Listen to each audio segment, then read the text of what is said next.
It's the UN General Assembly meeting, a time when leaders get a chance to express their views about the world. But this year the agenda here has been taken over by the war on Gaza and the possibility of a full-scale conflict in the Middle East.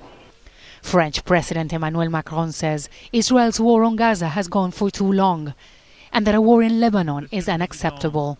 Israël, quant à lui, ne peut sans conséquence. Israel cannot, without consequences, expand its operations to Lebanon. France demands that everyone respect their obligations along the blue line. We will therefore act to ensure a diplomatic voice can be heard, a voice that is indispensable for sparing civilians and preventing a regional conflagration. Macron also called for the establishment of a Palestinian state.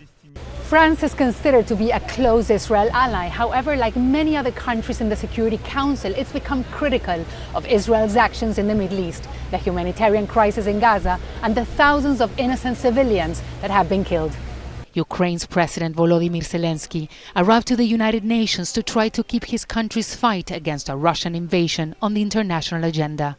We need to withdraw the Russian occupiers, which will bring an end to the hostilities in Ukraine, and we must hold those responsible for war crimes accountable. And we must not allow a second or third phase of this Russian invasion. And we need to make it clear the war is over. This is the peace formula. Zelenskyy says he has a victory plan and is asking for more military aid to fight Russia.